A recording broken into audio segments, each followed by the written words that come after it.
हाँ तो दोस्तों फाइनली इंतजार हो गया है खत्म। एथर कम्युनिटी डे आज आ गया है। इसमें इन्होंने तीन वेरियस चीजों के बारे में बात करी है, इनके सॉफ्टवेयर अपडेट्स, इनका न्यू प्लेटफॉर्म और फ्यूचर में इनका क्या परफॉर्मेंस रहने वाला है। बहुत बहुत सारी चीजें इन्होंने नई निकाल दी हैं। बहुत मजा आने वाला है, वीडियो बने रहे तो चलते पहले जो एथर के ऑनर हैं तरुण, उन्होंने भाई एथर रिस्टा के बारे में बहुत डिटेल में बात करी और उससे बताया कि उनकी सेल्स में कितना फर्क पड़ा है। सबसे पहले उन्होंने इसके अंदर क्लियर करा कि भाई हम सिंपल और सिंप्लीफाइड स्कूटर रखना चाहते थे, इसलिए हमने इसके अंदर कोई टच स्क्रीन का प्रबंध नहीं दिया।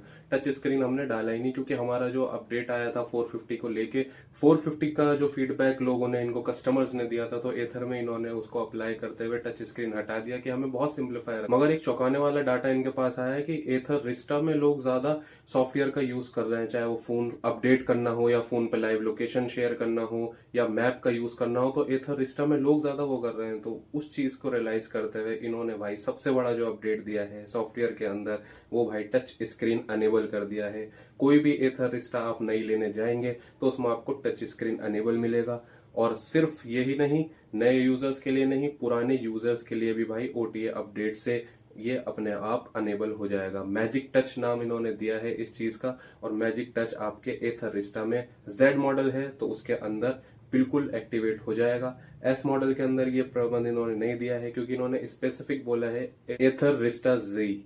तो जी का मतलब जेड हो गया। अब 2.9 और 3.7 में कोई फर्क रहेगा नहीं रहेगा, ये अभी इन्होंने क्लियर नहीं करा है। But Ather 3.7 Z with pro pack के अंदर ये तो डेफिनेटली आने वाला है। हमारे पास ये भाई 2 से 3 हफ्ते से लग जाएंगे। मेरे पास एथर रिस्टा है, जैसे ही आएगा मैं उसकी वीडियो भी आपको दिखा दूंगा। मगर अभी जो इनके पास जो कम्युनिटी डे में जो ओनर आए हुए थे, एक स्कूटर इन्होंने दिखाया भी है स्टेज पे, उसमें इन्होंने टच करते हुए सब कुछ पूरा एक्सप्लेन करते हुए दिखाया है। तो भाई ये तो बहुत ही बढ़िया अपडेट है क्योंकि नए स्कूटर के साथ साथ तो भाई फीचर देता ही देता है, मगर इन्होंने पुराने कस्टमर का भी बहुत अच्छा ध्यान रखा है। तो एथर के लिए भाई एक थम्स अप तो इस चीज के लिए बनता ही बनता। दूसरा जो अपडेट इनका आया है भाई, वो चार्जिंग इंफ्रास्ट्रक्चर को लेके आया है। आपको जैसे पता है भाई 4000 प्लस चार्जर है एथर के पूरी इंडिया के अंदर। अलग अलग सिटीज में अलग अलग बता रखे हैं, मगर चार्जिंग के ऊपर इन्होंने बहुत बेहतरीन तरीके से भाई अपडेट दी है और इस पे काम कर रहे हैं और डेमो भी करके दिखाया है स्टेज के ऊपर। इन्होंने कहा कि भाई इंटरसिटी में जैसे हम जाते हैं, इन्होंने बहुत सारे मैप्स दिखाए, जैसे बेंगलुरु से मैसूर, दिल्ली से गुड़गांव, दिल्ली से मेरठ, और बहुत सारा पूरी लिस्ट आपके स्क्रीन पे चल रही होगी। इन्होंने दिखाया है कि किस तरह से इन्होंने लाइनअप पूरा चार्जर का कर रखा है। तो वह बहुत बेहतर हो जाता है कि एक आदमी को इंटरसिटी जाना हो उतना ही टाइम लगे जितना एक पेट्रोल व्हीकल में लगता है, तो आपको कहीं रुकने की जरूरत ना पड़े, आप चार्ज करें और फिर आगे चलते रहें। तो एक हाईवे के अकॉर्डिंग इन्होंने बहुत अच्छी तरह प्लान करे हैं चार्जर्स, ये इन्होंने दिखाया है। और फास्ट चार्जर के भाई, जो इनका फास्ट चार्जर है वो 1 मिनट में 1 किलोमीटर चार्ज करता है स्कूटर, मगर अब इन्होंने उससे भी ज्यादा, मतलब फास्टर देन फास्टेस्ट इन्होंने ऐसा निकाल दिया है। फास्टेस्ट चार्जर और निकाल रहे हैं। उसके साथ इन्होंने इन्फ्लेटर भी दिया है चार्जर के अंदर। सबसे बड़ी बात भाई, क्योंकि इन्होंने बोला है कि अगर आपके टायर में हवा कम होगी तो आपको रेंज कम मिलेगी, तो आप चार्जिंग पे भी लगाएं अपना स्कूटर और भाई इन्फ्लेटर भी लगा के उसमें हवा पूरी भर सकते हैं। इसके अंदर बता रहे हैं ये 10 मिनट में 30 किलोमीटर की बैटरी आपको मिल जाएगी। तो भाई बहुत ही बढ़िया। और ये ट्रू रेंज है, ना कि आईडीसी। ट्रू रेंज जो 30 किलोमीटर की होती है वो मिल जाएगी आपको। ये इनके नेक्स्ट जनरेशन चार्जर होने वाले हैं, जो दिखने में और छोटे और प्यारे और अच्छे लग रहे हैं। और आप मैप के अंदर ही अपने एथर रिस्टा फोन से ही मोबाइल कनेक्टिविटी के अंदर देख सकते हैं कि फास्ट और फास्टेस्ट चार्जर, मतलब दोनों कैटेगरी अलग हो गई।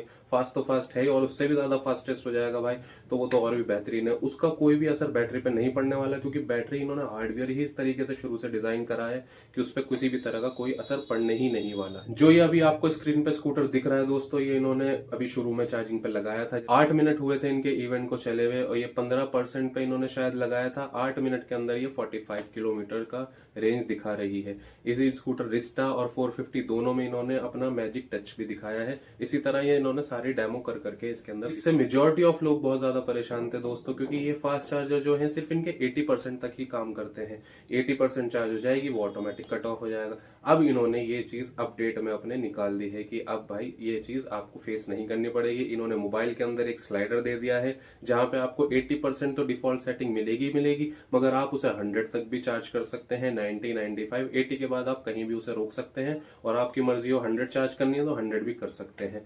तो ये बहुत बेहतर हो गया भाई, क्योंकि जिनका डे टू डे लाइफ चलने का काम होता है, जैसे हमारे गिग वर्कर होते हैं, 100, 150, 200 किलोमीटर स्कूटी रोज चलती है, तो उन्हें तो 100% ही बैटरी चाहिए ही चाहिए अपने स्कूटर में, ताकि एक हैसल फ्री वो काम कर सकें। या बहुत सारे लोग राइडर्स भी होते हैं तो उनके लिए भी बहुत ज्यादा ये जरूरी है कि आप ऑन द गो 100 किलोमीटर चल सको, फिर फास्टेस्ट चार्जर पे इन्हें चार्ज करो और 100 किलोमीटर की रेंज फिर आपको मिले और 100% रेंज फिर आपको मिले और आप फिर चल दो। तो ये बहुत बेहतर है भाई। जितना भी कस्टमर को डाटा लेते हैं शेयर, जितना भी ये कस्टमर से डाटा इकट्ठा करते हैं, उस चीज को एम्प्लॉय इन्होंने बहुत अच्छी तरीके से कर दिया है। इवन एथर एक इकलौती ऐसी कंपनी है जो कस्टमर का इतना ज्यादा फीडबैक, इतना ज्यादा डाटा कलेक्ट करती है और उसको रियल वर्ल्ड में भाई अप्लाई भी कर। तीसरा बड़ा अपडेट भाई क्रूज कंट्रोल। हाँ दोस्तों, क्रूज कंट्रोल आ गया है। क्रूज कंट्रोल में आपको आम भाषा में बताना चाहूं तो भाई एक बटन होता है, उसके अंदर फीचर होता है कि आप अपनी स्पीड को उस पर लॉक कर सकते हैं। जैसे ही आप ब्रेक दबाते हैं या रेस देते हैं वो ऑटोमेटिक डिसंगेज हो जाता है। मगर एथर ने इस चीज से हटा दिया है भाई बिल्कुल, क्योंकि सिटी राइडिंग में आप बार बार ब्रेक दबाओगे, बार बार क्रूज कंट्रोल को दबाओगे तो वो वर्थ इट नहीं है भाई। क्रूज कंट्रोल एक अडेप्टिव फीचर की तरह इन्होंने लाया है। बहुत ज्यादा रिसर्च और स्टडी के बाद इन्होंने डेमो भी दिया। हायाबूसा के अंदर इन्होंने क्रूज कंट्रोल दिखाया है कि भाई फिर लॉक कर रहे हैं, फिर हो रहा है, आपकी स्क्रीन पे चल रही होगी वीडियो, मगर उसे लेते हुए बहुत ज्यादा सरदर्दी में दिखाया है कि क्रूज कंट्रोल सेफ्टी की इशू की वजह से ये पहले नहीं ला पाए थे, मगर अब लाना है इन्हें। तो सेफ्टी को इन्होंने मेजर वो रखते हुए अपने कंट्रोलर में, अपने एक्सेलरेशन में, दोनों तीनों चीजों के अंदर बहुत अच्छी तरह से इसे अप्लाई करा है। सबसे अच्छी बेहतर चीज है कि भाई 10 किलोमीटर पर आवर की स्पीड पे आप इनका क्रूज कंट्रोल सेट कर सकते हैं। जो सबसे ज्यादा एक्साइटमेंट थी क्रूज कंट्रोल की, उसमें सबको लग रहा था कि ये रिस्टा 450 सब में आएगा, मगर जो अभी डेट दी है भाई वो 450 एपेक्स के अंदर ही दी है और डेमो भी 450 एपेक्स के अंदर ही करके दिखाया है। क्रूज कंट्रोल जो है इनका बहुत ज्यादा अडेप्टिव है। आप चाहे 40 पे सेट करो या 50 पे, उस पर ब्रेक मारो या स्पीड हल्की करो, 0 पे ले जाओ, इनका क्रूज कंट्रोल नहीं हटेगा। आप जैसे ही दोबारा उस सिचुएशन में आते हैं क्रूज कंट्रोल आपका उसी तरह से ड्रिवन होगा। तो ये बहुत बढ़िया स्मार्ट मूव है, स्मार्ट चीज है। इसके अलावा बात करें तो भाई ओटीए अपडेट क्या आ जाती है, जो कि एथर स्टैक 7 में आ जाता है। उसके अंदर बहुत सारी चीजें उन्होंने एक्सप्लेन करी है। मैं मोटी मोटी 2-4 चीजें आपको बता देता हूँ। सबसे ज्यादा इन्होंने अपने इंटरफेस को यूजर फ्रेंडली रखा है दोस्तों। यूजर फ्रेंडली मतलब किसी भी एज ग्रुप का, बूढ़ा हो, जवान हो आदमी, तो आसानी से समझ सके। इन्होंने सबसे ज्यादा उस चीज के लिए वॉइस कंट्रोल को ऐड कर दिया है। इनका हेलमेट जो आता है हालो, उसके लिए इन्होंने वॉइस कंट्रोल भी ऐड करा है। स्कूटर के साथ जो कस्टमर का इंटरेक्शन होता है, आप टॉगल बटन से प्रेस करके करते थे, मगर अब आप वॉइस कंट्रोल से भी उसे बहुत अच्छी तरह से कंट्रोल कर सकते हैं। उसके लिए भी इन्होंने अलग एक स्विच दे दिया है। वॉइस कंट्रोल से आप इसकी सेटिंग्स को भी चेंज कर सकते हैं, जैसे ब्राइटनेस बढ़ाना हो, ब्राइटनेस को कम करना हो, कॉल एक्सेप्ट करना हो, कॉल डिक्लाइन करना हो, बहुत सारी चीजें हैं। सॉफ्टवेयर अपडेट हो जाएगा तो उसमें बहुत सारी चीजें देखने को। मेजर चीज इसमें पोर्ट होल अलर्ट डाली है भाई, कि गड्ढों से आप किस तरह से बच सकते हैं। मैप के अंदर दौरान आप चला रहे हैं, आपके मैप खुला हुआ है स्कूटर के अंदर, रिस्टा 450 एपेक्स कोई सा भी हो, एथर 7 स्टैक होना चाहिए आपको उसके अंदर। आप अगर वहां पे इनके मैप के द्वारा अगर पोर्ट होल डिटेक्ट हुआ है तो आपको स्कूटर पहले से ही पोर्ट होल बता देगा स्क्रीन के ऊपर। अगर आप हैलो इनका हेलमेट यूज करते हैं या फिर ब्लूटूथ से कनेक्ट हुआ है आपका डिवाइस, जो भी आप यूज करते हैं, तो उसमें भी आपको वॉइस कंट्रोल के जरिए बता देगा कि आगे पोर्ट होल है, ध्यान से चलें। सबसे मेजर चीज भाई एथर स्टैक अपडेट के अंदर जो आई है निकल के, बहुत सारे लोग डेली कन्वर्सेशन जब भी होती है मेरी कमेंट्स बॉक्स के अंदर कि यार इसका मैप इतना यूजफुल नहीं है, एक ही रूट दिखाता है, उसमें मजेदारी नहीं आती, हम चेंज नहीं कर सकते। मगर अब एथर स्टैक 7 के साथ दोस्तों आप मैप का रूट भी चेंज कर सकते हैं। अल्टरनेटिव 2 से 3 रूट भी दिखाएगा, कौन सा स्मूथ है, किस रास्ते पे पोर्ट होल है, किस पे ट्रैफिक है, वो सब दिखाएगा। और क्योंकि इसमें मैजिक टच इन्होंने दे दिया है कि आप जूम कर सकते हैं, स्लाइड कर सकते हैं, स्वाइप कर सकते हैं, तो आप टच करके रास्ते भी बदल सकते हैं, जैसे आप अपने फोन में करते थे।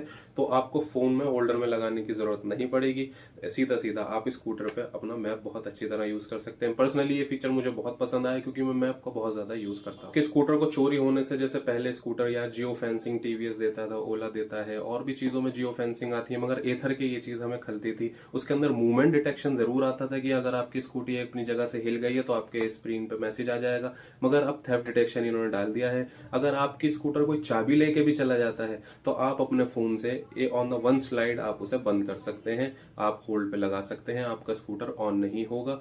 मगर ये चीज सेफ्टी को देखते हुए भी ध्यान रखिए। अगर आपका स्कूटर 60 की 70 की स्पीड पे चल रहा है, 40 की स्पीड पे चल रहा है, तो चलते चलते वो लॉक नहीं होगा। जहां पे भी रुकेगा आप उसे स्लाइड करेंगे, वो स्टॉप हो जाएगा। तो ये थेफ्ट डिटेक्शन बहुत ज्यादा जरूरी था, जो कि मिसिंग था अरिस्टा से भी, और जियो फेंसिंग यही काम करती है, मगर इन्होंने अब इस अपडेट के अंदर ले आया है, तो ये भी बहुत अच्छा कदम है। ये था स्टॉप चार्जिंग अपडेट। हम बहुत बार ऐसा होता है कि भाई हम रहते हैं 8 फ्लोर पे, 9 फ्लोर पे, कभी लिफ्ट काम नहीं कर रही या लिफ्ट से आने का नीचे मन नहीं कर रहा, हमने स्कूटर लगा रखा है चार्जिंग पे। ऑटो कट पे हमें ऐसा भरोसा नहीं होता कभी कभी कि यार बैटरी डैमेज ना हो जाए, दोबारा से चार्जिंग ऑन ना हो जाए, तो आप अपने फोन से ही स्लाइड के जरिए चार्जिंग को स्टॉप कर सकते हैं और वहीं से ऑन कर सकते हैं। और इसी के साथ साथ सिर्फ चार्जिंग को स्टॉप नहीं, आप अपने स्कूटर को शट डाउन भी कर सकते हैं। ये कुछ अपडेट्स तो यार बहुत ही ज्यादा जबरदस्त है मेरे नजर में। और लास्ट अपडेट जो इन्होंने दिया है दोस्तों, वो है क्रिकेट स्कोर। आप देख सकते हैं अपनी डिस्प्ले पे नीचे राइट बॉटम में आपको जो भी लाइव मैच चल रहा होगा वो आपको दिख जाएगा। और अगर आप जब आपकी गाड़ी रुकी हुई होगी और आप उस पर क्लिक करेंगे, टच करेंगे आई मीन, तो पूरा एक ओटीए खुल के आ जाएगा आपके पास कि किस तरह से लेआउट आ रहा है, कौन बैट्समैन बैटिंग कर रहा है, किसके कितने रन है, पूरा एक लेआउट जो आपको स्क्रीन पर दिख भी रहा होगा, इस तरीके से आएगा। तो एज अ क्रिकेट फैन मुझे तो ये फीचर बहुत पसंद आया। उम्मीद करता हूँ कि यार आगे फ्यूचर में चल भी सके स्क्रीन के ऊपर, जैसे ओला में चलता है। अब लास्ट में जो बात करिए भाई, वो है ईएल प्लेटफॉर्म की। इन्होंने अपने ईएल प्लेटफॉर्म को इन्होंने रिवील करा, स्कूटर अपने रिवील करे, दो रिवील करे इन्होंने। मगर इस रिडक्स से पहले EL01 की अपडेट आपको देखने को मिल जाएगी अगले साल ही। मगर एथर जिस स्पीड से काम करता है, जैसे उन्होंने रिस्ट्रा लॉन्च करा था, इसी तरह से ये रिडक्स भी फौरन हाथों हाथ ही लॉन्च कर सकता है। इसका कोई कुछ नहीं कह सकते कि अगले साल दोनों स्कूटर आ जाएं या हमें 4 स्कूटर देखने को मिल जाएं। तो ये था भाई इवेंट के बारे में सारी चीजें। बहुत बेहतरीन लगा मुझे इवेंट पर्सनली। आपको कैसा लगा आप जरूर बताना। जो भी चीजें मैंने आपको इसके अंदर बताई हैं, उसमें आपको स्पेसिफिक टॉपिक पे वीडियो चाहिए तो आप मुझे कमेंट में जरूर बताना, मैं उस चीज पे भी बनाऊंगा। और वीडियो को लाइक, चैनल को सब्सक्राइब जरूर कर देना दोस्तों। इसी तरह की वीडियो के लिए मिलता हूँ आपसे अगली वीडियो में, तब तक के लिए बाय बाय।